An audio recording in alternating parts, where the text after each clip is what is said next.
একটা বিষয় শুধু আমরা নিয়েছি যে গণতান্ত্রিক পদ্ধতিতে ইসলাম কায়েম করা। হ্যাঁ, আপনার কাছে যদি এটা ভালো না লাগে আপনি অন্য কোন পদ্ধতি দিতে পারেন, দেন। আমরা তাকে মাযহাবের ইমাম মানি না, কোন মাসলার ইমামতারে মানি না। আর আন্দাজে এই তহমতটা আপনি 54 বছর লাগিয়ে দিয়েছেন এই মিথ্যা কথা বলার জন্য। আমার মনে হয় তার তওবা করা উচিত, না করলে লোক বেঈমান হয়ে মরবে। কারণ তার জন্য লক্ষ লক্ষ মানুষ বিভ্রান্ত হচ্ছে। একটা মানুষ যদি একজনকে মেরে ফেলে, তাকে মেরে ফেলেন, তার গোনা শেষ। একজন মানুষ যদি 1000 মানুষ হত্যা করার কাণ্ডারি হয়, যেমন হাসিনা, ও তো একজন মারে নাই, ও মানুষ একজন, কিন্তু মানুষ হত্যা করার তালিকায় ওর নাম লক্ষ লক্ষ। এখন হাসিনাকে যদি আপনি একবার মেরে ফেলেন, ওর গোনা মাফ হবে না, ওরে কমপক্ষে 2732 বার মারা লাগবে, তাও শুধু 24 সালের জন্য। আর বাকি সালগুলো বাদ দিলাম। একজন মানুষকে আপনি এতবার মারতে পারবেন? ওর এত জীবন আছে, আর ওর জীবন তো জীবনই না, তো বোনাস হায়াতে আছে। কি কথা বলেন? ও কি বেশি থাকার কথা? এখন তো মরে যাওয়া দরকার, কারণ এখন আমাদের হায়াত নিয়ে বেশি আছে। যদিও আমাদের দেশে নেই, যেখানে আছে ওই দেশের মানুষের হায়াত এত না গড়, ও যতদিন বেঁচে আছে অন্তত ওনার মরে যাওয়া উচিত। কারণ এই পৃথিবীতে আমি দেখলাম গোপালী, নেপালি আর মোদিজি সব পালানোর ধান্দায় আছে। আমি যেটা বোঝাতে চাই, একজন মানুষ যদি একজন মানুষকে বিভ্রান্ত করে, তার একটা গুনাহ হয়েছে। আর ওই একটা লোকের কথার দ্বারা, কাজের দ্বারা যদি লক্ষ লক্ষ মানুষ বিভ্রান্ত হয়, ওকে আপনি একবার শাস্তি দিলে ওর গুনাহ মাফ হবে না। এখানে ইসলামের নাম নিয়ে হোক আর অন্য কোনো নাম নিয়ে হোক, এদেশে যেহেতু এখন সব ইসলাম এক জায়গায় হওয়ার একটা সম্ভাবনা দেখা অলরেডি দিয়েছে। যাদের ভেতরে এতদিন ছোটখাটো বিষয় নিয়ে মত পার্থক্য ছিল, এখন সব বাদ দিয়েছে। তারা বলছে এবার ইসলামের বাক্স যাবে একটা। এই জন্যই তো যাবে, আর মুনাফিকদের মাথা খারাপ হয়ে গেছে। তারা এতদিন যারা আমারে বলতো হুজুর দোয়া করে, এখন দোয়া না বদ দোয়ার জন্য ডাকে না। তারা বুঝে ফেলেছে যে 8 দল না, এদেশে আরো যারা ইসলাম চায় তারা যদি সব এক হয়ে যায়, এখন যাদের ডাকে সাড়া দিয়ে হচ্ছে তাদের বিরুদ্ধে টার্গেট লাগাবে। এই কারণে জামাত ইসলামী ভণ্ড, এরা মওদুদিবাদ, এই কথাগুলো এই 54 বছর পরে আবার নতুন করে আরম্ভ করেছে অনেক আলেম নামে জালেম। আমি জালেমই বলবো, কারণ মিথ্যা কথা বলেন কেন আপনি? সুতরাং জামাত ইসলামী এখন আর ফু দিয়ে শুধু তাবিজ করে দেশ থেকে উড়িয়ে দেওয়া যাবে না। এ কিন্তু রাজধানী থেকে শুরু করে ওয়ার্ড পর্যন্ত এদের কমিটি এখন একেবারে শিকড় গেড়ে অলরেডি মাটির নিচে চলে গেছে। এই জন্য এই সমস্ত ধান্দায় যারা আছেন, এই ধান্দাবাজি বাদ দেন। এদেশের মানুষ এখন কিন্তু সচেতন। আগস্টের 5 তারিখের আগে দেশের মানুষ আর বসবাস করে না। এখন চলছে সেপ্টেম্বর মাসের 17 তারিখ, 18 তারিখ। এজন্য হিসাব নিকাশ করে চলেন। আশা করছি আপনাদের বিবেক খুলবে। এরপরও যদি কেউ দাদা বাবুদের কথায় নাচেন, যা হয়েছে আপার আপনাদেরও তাই হবে। আপনাদের আমরা ভালোবাসি, আপনারা মুসলিম মানুষ। আশা করছি অন্তত ভারতের আগ্রাসন যেন এদেশে আর দানা বাঁধতে না পারে। যাদের দ্বারা বাঁধবে জাতি কিন্তু খুব সতর্ক, তাদেরকে চিনে ফেলবে, জীবনের মতো তাদেরকে তালাক দেবে। এদেশে কোনো ভারত প্রীতি চলবে না। কথা বলেন না কেন? এই দেশ যদি চলে, দেশের 18 কোটি মানুষের সিদ্ধান্ত অনুযায়ী চলবে। কোন দাদা কোন বাবার কথায় আমরা চলতে চাই না। আজকের মাহফিলে আলোচনা রাখলেন সেই খুলনা থেকে এসেছে অনেক কষ্ট করে মাওলানা রবিউল ইসলাম, মাওলানা হোসেন মাহফুজ। ব্যবস্থাপনায় আছেন আব্দুল্লাহ আল মামুন উজ্জ্বল মাস্টার। ওখানে দাওয়াত দিয়েছিলেন আমার যিনি রওশন আলম নাকি যেন নাম ব্যক্তিটার, রওশন আলম। মঞ্চে বসে আছেন আপনাদের এলাকার অবশ্যই সম্মানিত, নয়তো এখানে আপনারা চেয়ার দিতেন না। এদের সম্মান আর মর্যাদা কামনা করছি তাদের ঈমান এবং আমল অনুযায়ী। আমি যে কথা বলি ওখান থেকে একটা শিক্ষা বের করার চেষ্টা চালাই। দেখেন তো কেন ওনাদের আগে সম্মান কামনা করলাম।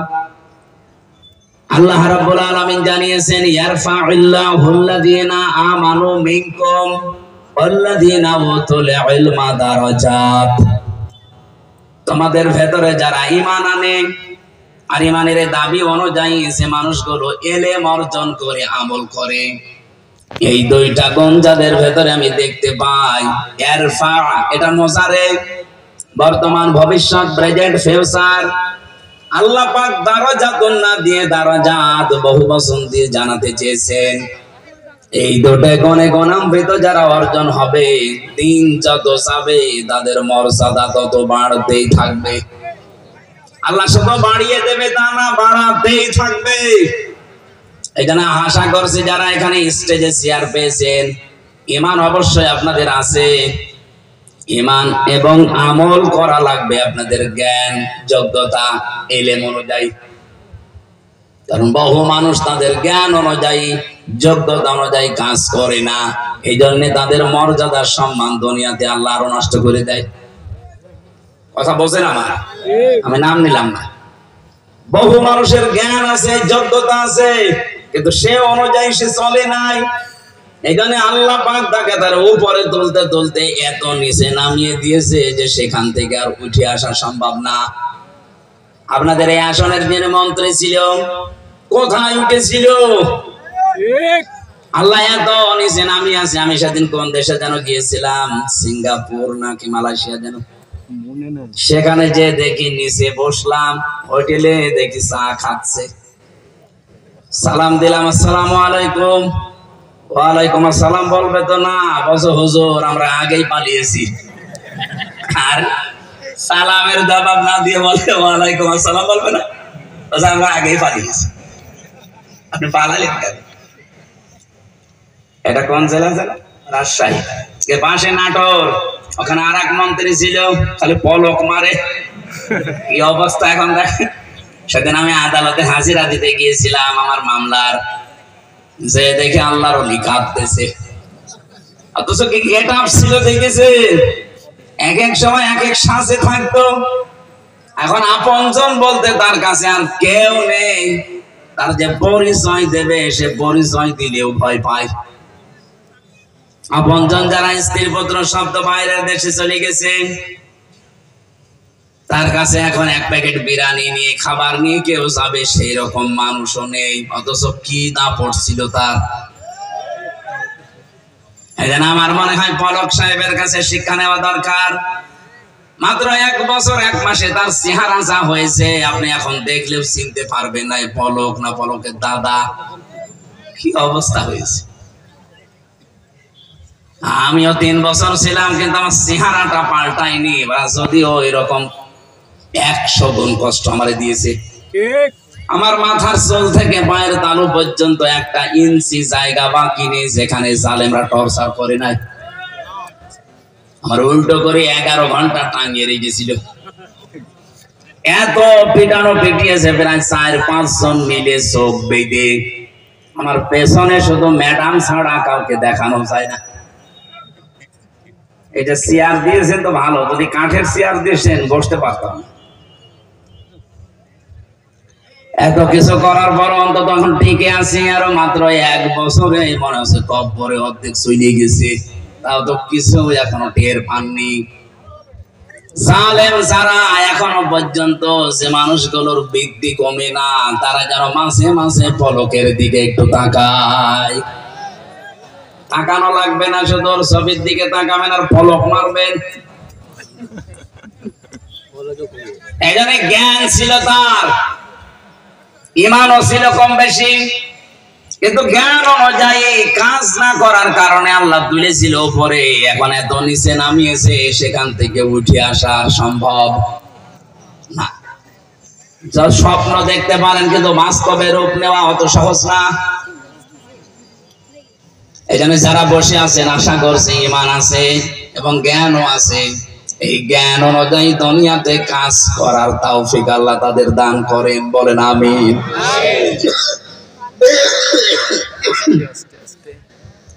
সামনে বসা মুসলমান ভাইরা কষ্ট করে আছেন বসে, এটা একটা আলিম মাদ্রাসা, এখানে বহু আলেম আছে। আলেমদের সম্মান মর্যাদা দুনিয়া আখিরাতে কামনা করছে আল্লাহ জানান। কিছু লাগবে না ভাই, পর্দার আড়ালে শুধু ডানে বামে না, বিভিন্ন জায়গায় তারা বসে আছে। সম্মানিতা মা এবং বোনেরা, প্রশাসনের ভাইরা, প্রাণ প্রিয় রাজশাহীবাসী, আল্লাহর দরবারে শুকরিয়া জানাচ্ছি যে এই বৃষ্টি মুখর দিন, রাতেও আমাদের সারা রাত আজকে বৃষ্টি, এখানেও হয়েছে হয়তো যে কাদা মাটি। সুতরাং এই ঘন্টা 2-3 সময় আল্লাহ আমাদেরকে কোরআন শোনার জন্য যে একটু বের করে দিলেন, আমরা তাফসীর আকারে কথা বলতে চাই, আপনারা থাকবেন তো ইনশাআল্লাহ? এখানে মাগরিবের আযানের 10 মিনিট আগে আমরা ছেড়ে দেব ইনশাআল্লাহ। দল মত নির্বিশেষে অনুষ্ঠান, এটা কি শুধু জামাত ইসলামী বাংলাদেশের অনুষ্ঠান না, এই কোরআন শরীফ শুধু জামাত ইসলামী বাংলাদেশের না। কিছু কিছু মানুষ এখন কথা তুলতেছে যে এনাদের নামে ইসলাম শব্দ থাকা জায়েজ নেই। কেন? তারা বলছে আমরা শুধু কোরআন মানি আর হাদিস মানি, ইজমা কিয়াস ইজতিহাদ এগুলো আমরা মানি না। আপনি তো কোরআনও মানেন না, হাদিসও মানেন না, শুধু মানেন চাপাবাজি আর সাদাবাজি। বলে আপনাদের জীবন যারা একথা বলে যে জামাত ইসলামী বাংলাদেশ, এখানে ইসলাম শব্দ থাকা যাবে না, শুধু জামাত বাংলাদেশ।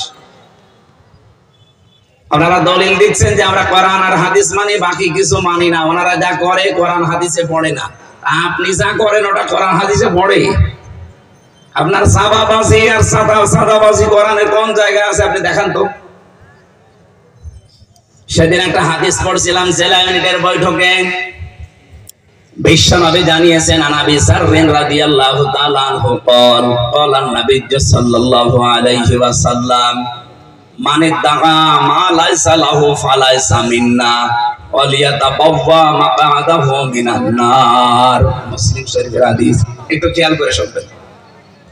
নবীজি বলেন যে জিনিস তোমার না, ওই জিনিস যদি তুমি নিজের দায়িত্বে নিয়ে নাও, তাহলে দুইটা শাস্তি ওই দিন থেকে তোমার শুরু হয়ে যাবে। আবার বলছি, যে জিনিস তোমার না ওইটা যদি নিজের আয়ত্তে তুমি নিয়ে নাও, জোর করে হোক, জবরদস্তি করে হোক, দখল করে হোক, সাদাবাজি করে হোক, যেভাবেই নিজের দায়িত্বে যদি নিয়ে রাখো, ওই দিন থেকে তোমার শাস্তি হবে দুইটা। 1 নম্বরে ফালাইসা মিন্না, আমি নবী বললাম তুমি আমার উম্মত আর নেই। একজন বলছে সুবহানাল্লাহ। নবীজি বলছে ফালাইসা মিন্না, তুমি আর উম্মত নেই। বলেন তো ইহুদিরা নবীর উম্মত, খ্রিস্টানরা উম্মত, হিন্দুরা উম্মত, বৌদ্ধরা উম্মত, ওরা মারা গেলে জানাজা হয়। বলেন বলেন, তাহলে যেই মুসলমান দাবি করে নবীর উম্মত থেকে খারিজ হয়ে গেল, তাহলে ওর জানাজা পড়ে কবরে দিয়ে কি লাভ হবে? আপনি তো নবীর উম্মতই নেই। যদিও ভাষাটা একটু কড়া হয়ে যাচ্ছে, বাস্তবতা এটাই। যারা অন্যের সম্পদ আজ নিজের দখলে নিয়ে বহু আনন্দে আছে, আপনার নামের আগে মোহাম্মদ থাকতে পারে, আল্লাহর কসম আপনি নবীর উম্মত নেই। এবার আপনি হাদিসের এই প্রথম অংশ অনুযায়ী বলেন, বাংলাদেশে এরকম মানুষ আছে না নেই? বলেন বলেন, নাম ধরবো। এরা শাহিদে বহু আল্লাহর নাম আমি জানি। 2 নম্বরটা আরো কঠিন, ওয়ালিয়াতাবাওয়া মাকআদাহু মিনান নার, সে যেন জাহান্নামে নিজের একটা স্থান বরাদ্দ করে নিল। আমার তো হাদিস পড়ার পর থেকে ভয় যে 1 বছর 1 মাসে বহু নবীর উম্মত দাবিদার খারিজ হয়ে গেছে। আমি আমার কুষ্টিয়ারটা জানি, বহু মানুষ এখন আর নবীর উম্মত নেই। ইহুদি মরে গেলে যদি আমারে জানাজা পড়াতে না ডাকেন, নবীর উম্মত যে লোকটা আর নেই, ও মরে গেলে আমারে জানাজা পড়াতে ডাকেন কেন? ওর জন্য আমি না কাবার ইমাম যদি এসে জানাজা পড়াই কবুল হবে?